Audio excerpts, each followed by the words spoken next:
Namaskar. Hello and welcome to PGurus channel. I'm your host Sri Iyer. Today I have with me Sri JVC Sreeram, and we are going to take a look at something that perhaps nobody has looked before, which is what is going to be the main issue in 2024, what things to do, what things to not do, what to look for in poll promises of various parties, something that will probably get you thinking in a way that let's not make the same mistake that Sri Lanka did or the United Kingdom did. So let's first welcome our guest of the afternoon, Sri JVC Sreeram.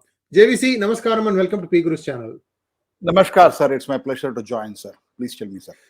Thank you so much. You've had a very busy day and it's very tiresome right now, but still you made it to this program. So I'm really, really thankful to you, sir.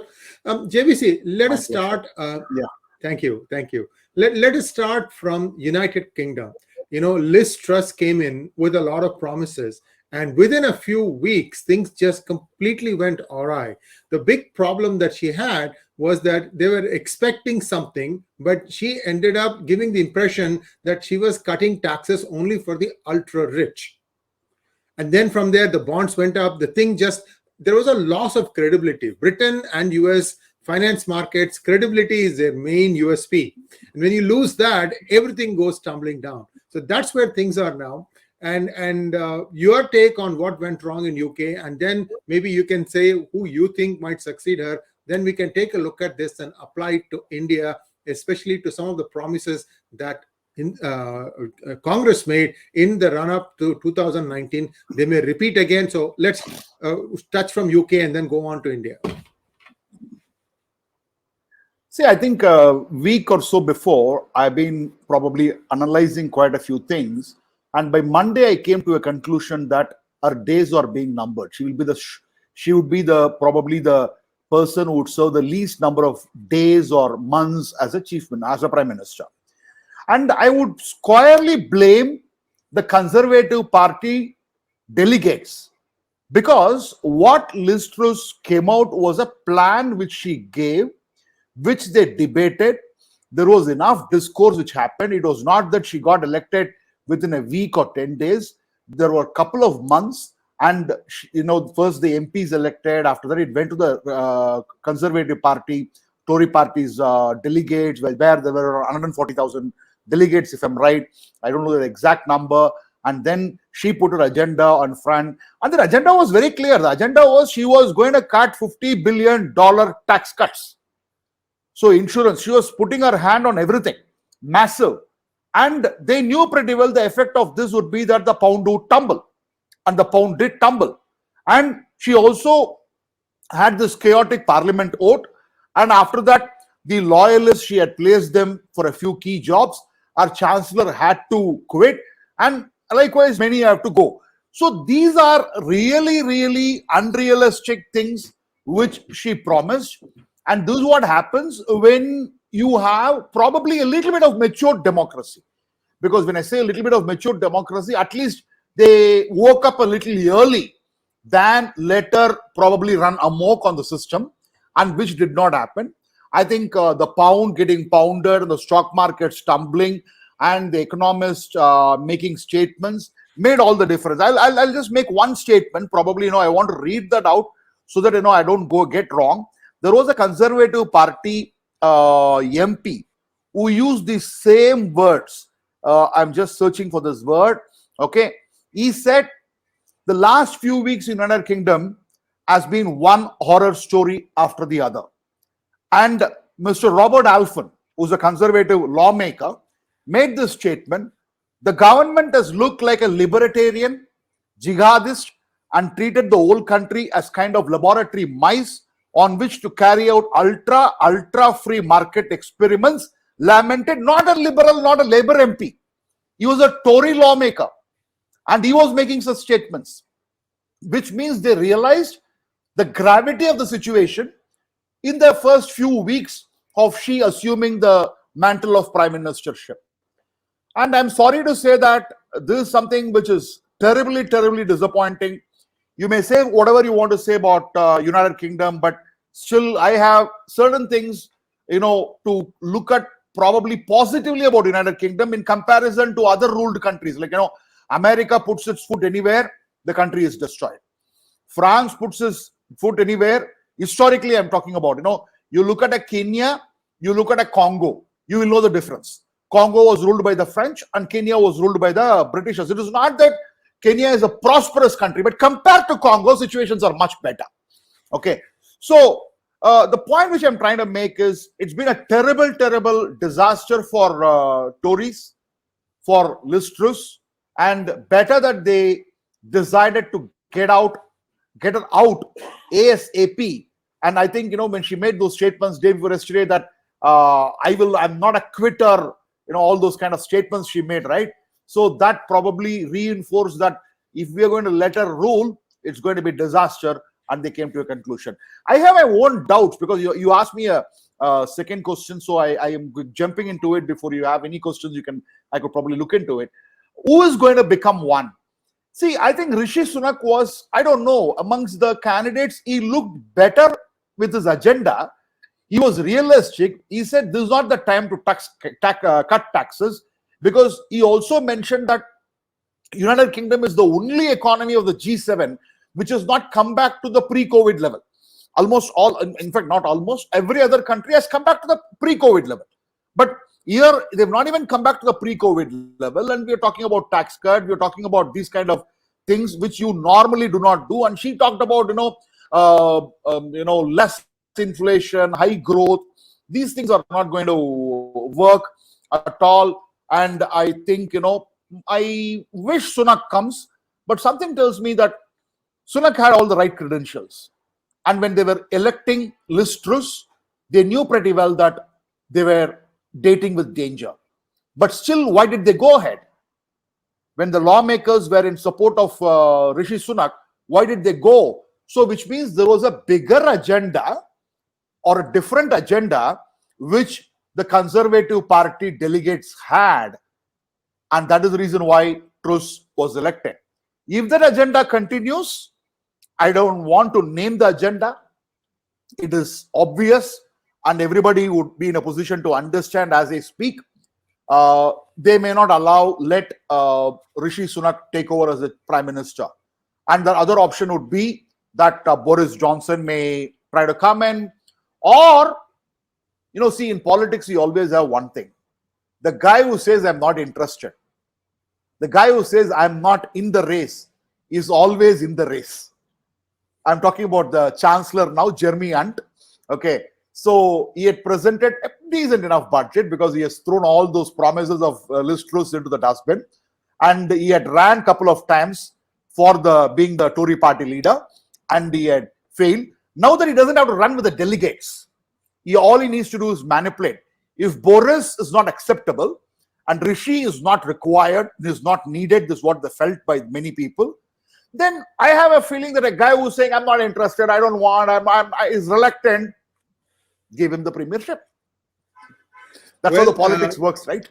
Yes, absolutely. And I think you are a seasoned watcher, and maybe that's what's going to happen. So let's wait and see. But the takeaways from this, as well as the Sri Lanka crisis for India, is that when people start making poll promises, and this has become a front and center issue, and we should thank and compliment the BJP for taking that bold step, saying that, you cannot freebie your way into elections because that has a very nasty aftertaste. So I have a tweet series from you, JVC, and I'd like you to expand on that. What you're saying is the Nyay scheme, NYAY, of Rahul Gandhi could have costed 15 lakh crores per year to the exchequer.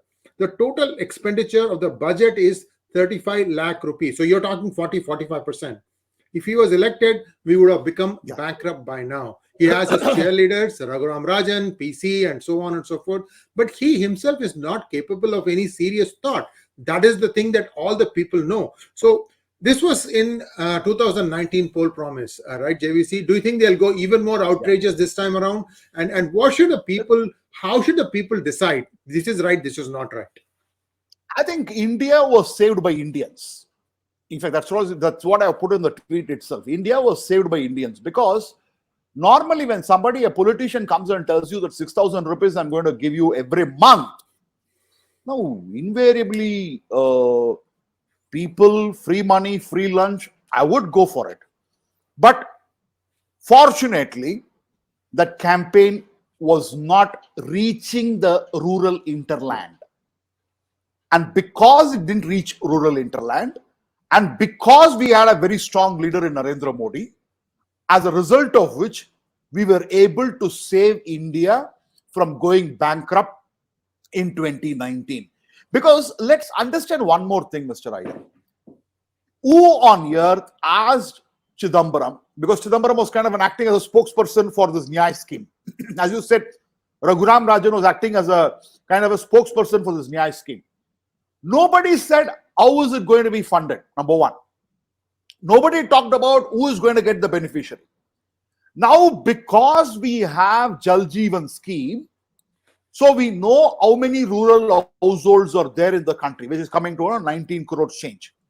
And because of the Prime Minister, this yojana of giving free food grains, 5 kg rice and 1 kg dal, now we know that there are 80 crore people who are getting benefited. Now, if I understand that there are 4 people in a family, approximately 20 crores is what you're talking about, 200 million people. 200 million people, you're going to fund 6,000 rupees. It comes to 1.2 lakh crore per month.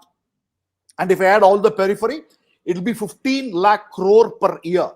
And in a 5-year period, it will be a 75 lakh crore. When your budget for 2022 expenditure is only 35 lakh crore. Now, where would you pay salaries? Where would you pay pension? Because pension itself is costing around 2 lakh crores per year. This is what is there in the public domain. I'm talking about all these things in the public domain. Now, till now, for the free food grain scheme, for the last 2.5 years, we are spending 3.9 lakh crores. Now, how on earth was this possible? We would have gone bankrupt. Let me tell you, this promise would not have been would not have been possible. In fact, that is the reason why after 2019 election was over, I made it a point to tweet, now that you lost the election, if you're really honest, you have your government in Madhya Pradesh, you have your government in Rajasthan, you have your government in Chhattisgarh. There are 3 governments which they were having. In Karnataka, they were a coalition partner, so I didn't use that. So at that point of time, they were ruling Madhya Pradesh. I said, if you really are honest enough in willing to walk the talk, then implement it in one of the states. If you cannot, then you are selling a dream which is impossible to execute. So that's what it is. 15 lakh crores per year. Where are you going to get it? Otherwise, you would have made income tax into 60%. You would have had to increase the GST. It would have been chaos out there. Because we had a dynamic leadership under Mr. Narendra Modi, and we had a party machinery which was working overtime. There are influencers who are there today in the social media, particularly in social media, I would say, who are there to spin the right narrative. That saved India, and Indians saved India. Or else we would have walked into a disaster, and what happened to Sri Lanka could have probably happened by the time COVID itself had come. So that's the reason why I put this particular tweet. Just a few minutes back, I put it actually. Yes, you did. And it was very timely because it helps us to set a platform. Now, I have a harder question for you, JVC. When do you think the Prime Minister is going to wean the people, the 80 crores, off of this scheme? Because people are used to it for now 2 years, close to 2 years, give or take, right? And suddenly you say no more 5 kilos, no more 1 kilo. You have to go back to work or something of that nature. When do you think he's going to pull the plug on this? Because he will have to do that. Will he do it before elections, after, or how you think he's going to do it? I have a feeling that probably he will not pull the plug right now, because the rationale behind it was if you look at the kind of cost, we were trying to incur an heavy expenditure is what was mentioned, because initially they were planning that if I continue this till probably 2022 December, the initial outlay they planned, which is what I come to know from some of the sources, it was around 5.3 lakh crores. Now it is 3.9 lakh crores, which means it's not such a heavy burden. And fortunately, we have had good monsoon, as a result of which the harvest has been very good. We need to keep that in mind also. See, if we did not have a good monsoon amidst this COVID, if we had a bad monsoon, I think it would have been a different story altogether. Now, we are in a position where we are able to provide even food security for other countries. As a result of which, it might sound like, I'm sounding a little freebie kind of person, which I'm not. I think probably for another 6 to 8 months' time, this will continue. On the basis in which I'm saying is we have had a very good monsoon and we are having a good monsoon. 2022 monsoon has been exceptional.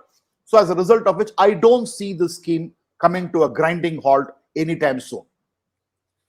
And before some of you start saying, look, India is more socialist under Modi, please remember that even the United States, United Kingdom, everybody has some sort of a dole in place permanently. The United States has something called as food stamps. It is very similar. You go to a grocery store, the stamps come to you by mail. Then you go and, when you're at the counter, you exchange your food stamps in lieu of giving dollars, and you get your food. So this is something that has been there, and this has been there for a long time. So some people deserve to get this thing. It is the question that I think is, how do you temper it? How do you make sure that this thing is under manageable level? That would be the bigger question. But JVC, there are some questions now being said, and I'm going to ask you straight, sir. A lot of new projects are coming to Gujarat. Bullet train, Gift City, and now the new semiconductor complex. And people say, why doesn't Modi trust the rest of the states? Now, I'll give you the reason why he doesn't trust. Sterlite in Tamil Nadu, right? So from being a net exporter of copper, India overnight became a net importer. So if the states are not playing along, and Modi knows his state very well, what is wrong in him saying that all the high risk, high return projects, I'm going to take it to Gujarat because I don't have enough confidence in other states? He's not saying that, but I'm just inferring from what he's doing. No. I wouldn't say that. I wouldn't say like that, because UP has got a massive projects, which has got massive projects. Semiconductor plant, again, they went to Gujarat. The Sterlite, again, Vedanta, they chose Gujarat. In fact, they should have either come to Hyderabad, because you have a semiconductor city, a fab city in Hyderabad. They should have come to Tamil Nadu because you have a lot of engineering professionals in Tamil Nadu, or they should have even gone to Karnataka. But they chose to go to Gujarat basically because for any investor, first thing he looks for is political stability. If I were to put my money in Tamil Nadu, and you know what happened in Sterlite, in Karnataka, we don't know which way the elections are going to go. There is not, stability is not there. And Hyderabad, they have not chosen, they have not even shortlisted Hyderabad, particularly because of the kind of ecosystem which prevails in Hyderabad at this point in time. As a result of which, it goes. See, today we are living in a competitive federalism. Now, when I say competitive federalism, I think every state will have to market itself, will have to showcase itself as something, a state which can, from cradle to grave. When I say cradle to grave, putting the first foundation stone or Bhumi Puja to that of the first product coming out, make it as fast as possible. The speed and the agility is something which is very, very important. Okay, because today iPhones are getting manufactured in India, and they've not gone to Gujarat. It's in Hyderabad, it's in Bangalore. That's how it's happening. So I don't think there is any partiality over here. It is all, we also see, right? We saw, right, Tata Nano, which eventually was not a big hit, but they had to move from West Bengal to Gujarat during Modi's regime only, and there Mamata Banerjee was protesting. It was the left party's regime, basically because of the geopolitical situation and the political ecosystem. So I wouldn't say for one, because every state is getting its fair share of due, and every state is showcasing itself as an investor summit, and all those stuff is happening. There's a competitive federalism which is happening. But yes, certain investors are choosing Gujarat for obvious reason. Let's take the case of Defense Corridor. Defense Corridor was established in Tamil Nadu and in UP. Now, yeah, some defense projects are going, but defense did not happen in other states. It only went to Tamil Nadu and UP. And Tamil Nadu, you don't even have, you have just 4 MLAs in Tamil Nadu. You don't even have a single MP from Tamil Nadu. Okay. You're talking about BJP. Yeah, BJP. BJP does not have a single MP from Tamil Nadu. BJP, Lok Sabha MP, they just have 4 MLAs in Tamil Nadu. And still they went for Defense Corridor. Not after 2019. It went before 2019 itself. Okay. So it is all a question of for that particular project, which is the state where I can do that business in the easiest possible manner, ease of doing business. And that is why they've chosen it. Now, that was a rhetorical question on my part to kind of, get the answer from you, JVC. I know what you're saying. UP probably has a much bigger investment footprint than Gujarat, and a lot of good things have happened there, and a person who's able to deliver. That's the double engine model and so on. You sent me up for the next question that is coming up. Now, this competitive federalism is a reality. Now, the DMK government sent its delegation to the Silicon Valley, and then they said they are going to go to Delhi, Bombay, Calcutta, all sorts of cities all over the world. I don't see that happening. What is happening in DMK? Is Mr. Stalin going to take a health leave of absence? I'm not very sure about what is going to happen, because I think they're going to put the house in order, because the kind of statement which Mr. Stalin made, it is an unbecoming of a DMK president. Forget about being the chief minister, because a DMK president, you say you run a Dravidian party, you run any regional party with, iron hands on a velvet glove. Okay, it is always an iron hand on a velvet glove. But he showed his helplessness. He said, I'm not getting sleep. Every morning when I wake up, I don't know what is the speech which is going to be given by some of our own party men, senior people, leadership, and ministers and MLAs. If they are going to, whom am I going to go and talk to? Look at my body. This was a speech which he gave, which means that Mr. Stalin, he is not in control as far as his party is concerned. And once he puts his party in order, his house in order, then he can think of all the other things. Because I think he has too many things. Because I really believe that too much of promises has been given.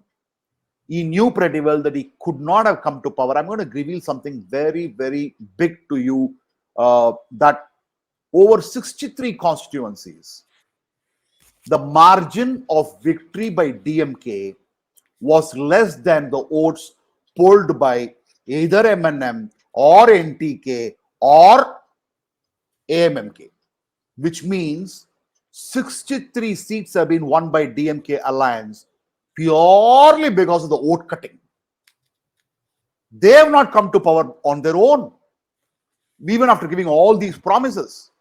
So expect 2024 to be a real battle in Tamil Nadu. Although I know pretty well that most of the opinion polls which are coming from the northern part of India gives 1 seat or 0 seat to the NDA and 39 or 40 to DMK alliance. But mind you, an anti-incumbency is setting up, and there is a kind of a 2 elections they won. In fact, 3 elections they won. 2019 parliamentary election, 2021 assembly election, 2022 local body election. 3 elections they're given the chance. And I think time for change in Tamil Nadu. And come 2024, you're going to see some shocks and pleasant surprises. And that's what is in store. Thank you very much. And many say that the MNM is the B team of one party or the other. What is your take on that? I think, I had to tell this truth, I told you. But the fact of the matter is, MNM was created and established so that on the urban areas, they can help DMK to sail through. And that is what they did. In fact, to be precise, MNM cut votes in 16 assembly constituencies. Out of the 63 which I'm talking about, 16. Because each one would have cut, so there are some places where all 3 had played a role in cutting. But 16, and they had an urban. But I think its game is over. Come 2024, I don't think they will even find candidates, and MNM's game is over. Those days are numbered. And there was no clear leader like Annamalai that is now projected for the 2024, either 19 or 21. It was not there. In 2022, it was there a little bit, but he didn't have enough time to get his ground game in place. Last question. Does Annamalai have his ground game in place for 2024? Work in progress? What it is getting, yeah, it is a work in progress. If I were to say, because whatever I'm seeing from the outside, I think is moving in the right direction. Okay, I always believe in one saying, it is not the question of where you are, it is on which direction you're moving. So where you are right now, it would look like oh my God, mountain to climb, so many more miles to go. But in which direction I'm moving in the right direction. So BJP under Annamalai, is it moving in the right direction? Absolutely 100%. Is the pace at which they're growing good enough? But it can get better. It can get much better. Okay. So many more miles to many more miles to catch up with. But I believe they will catch up. But it's the right direction, because it's not my saying, it's a management saying. I think Stephen Covey used to say that it is not where you are, it is in which direction you are moving. And in which direction it is moving, absolutely right direction. Thank you very much, JVC. And viewers, we saw a totally new view of JVC today. We talked about economics, we talked about affordability, we talked about schemes, plans, and finally, of course, we ended at his favorite topic, which is psephology and elections. JVC, always a pleasure to have you on our channel, sir. Thank you very much. I have only one thing to say, sorry, before I go.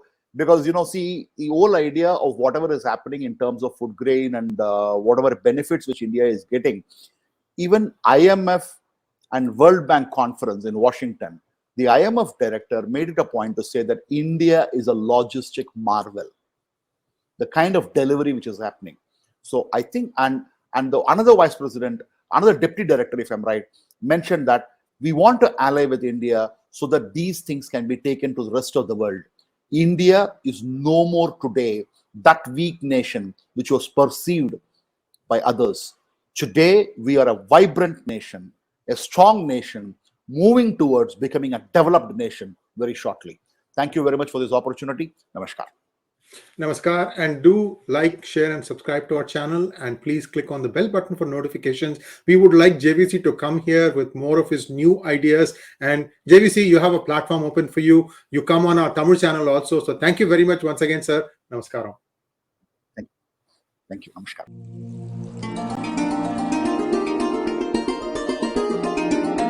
Thank